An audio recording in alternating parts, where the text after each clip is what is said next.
Hello everyone, আসসালামু আলাইকুম।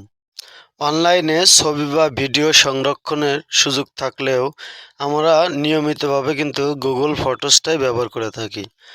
যে কোনো সময় যে কোনো স্থান থেকে এসব ছবি বা ভিডিও ডাউনলোড করে ব্যবহারের সুযোগ থাকলেও গুগল ফটোস কিন্তু বিনামূল্যে সর্বোচ্চ 15 GB পর্যন্ত তথ্য জমা রাখা যায়।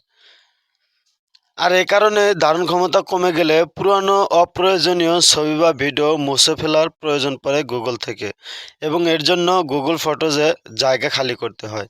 কিন্তু ছবি বা ভিডিও স্থায়ীভাবে মুছে না ফেললে গুগল ফটোজে কিন্তু জায়গা খালি হয় না। সো বন্ধুরা, গুগল ফটোস থেকে কিভাবে আপনারা ছবি বা ভিডিওগুলো স্থায়ীভাবে ডিলিট করবেন, আজকের এই ভিডিওতে আমি সম্পূর্ণ প্রচেষ্টাই আপনাদেরকে দেখিয়ে দিব। সো বন্ধুরা, চলুন মূল ভিডিওটি শুরু করা যাক। এ ধরনের আরও ইম্পর্টেন্ট ভিডিও পেতে আমার চ্যানেলটা অবশ্যই সাবস্ক্রাইব করে রাখবেন। সো বন্ধুরা, গুগল ফটোস থেকে ছবি বা ভিডিও স্থায়ীভাবে ডিলিট করার জন্য আপনারা ফটোস অপশনটা ওপেন করে নেবেন। গুগল ফটোস অ্যাপটা ওপেন করার পর আপনাদের সামনে এরকম পেজ ওপেন হবে।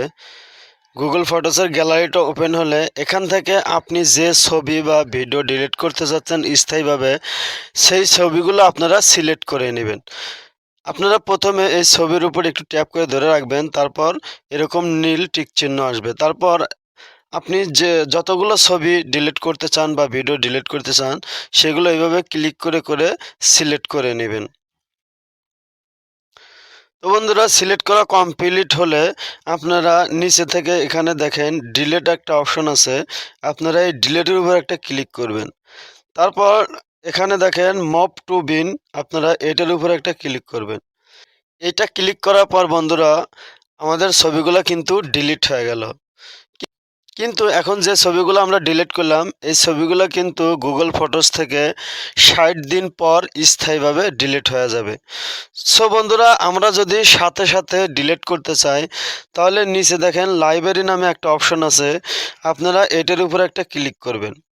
এটার উপর ক্লিক করার পর বন্ধুরা, এই যে দেখেন এখানে আমাদের যে ছবিগুলো ডিলিট করলাম সেগুলো এখানে চলে এসেছে। তো এখন আমি যদি এগুলো স্থায়ীভাবে সাথে সাথে ডিলিট করতে চাই তাহলে এখানে দেখেন বিন অপশন লেখা আছে, আপনারা এটার উপর ট্যাপ করবেন।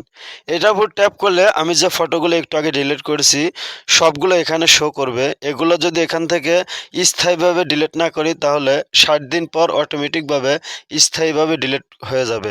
আর আমি যদি এখন সাথে সাথে ডিলিট করতে চাই তাহলে এগুলোর উপর ট্যাপ করে ধরে রাখবো, ধরে রেখে এগুলো ছবিগুলো সিলেক্ট করে দেব। দেওয়ার পর নিচে দেখেন ডিলিট অপশন আছে, আপনারা এই ডিলিটের উপর একটা ক্লিক করবেন। ডিলিটের উপর ক্লিক করার পর বন্ধুরা এখানে দেখেন ডিলিট পার্মানেন্টলি, আপনারা এটার উপর একটা ক্লিক করবেন। এটার উপর ক্লিক করার পর বন্ধুরা আমাদের ছবি বা ভিডিওগুলো স্থায়ীভাবে সারা জীবনের জন্য ডিলিট হয়ে যাবে। সো বন্ধুরা, এই ছিল আজকের ভিডিওটি যদি ভালো লাগে তাহলে ভিডিওটিতে অবশ্যই একটা লাইক দিবেন। ধন্যবাদ সবাইকে।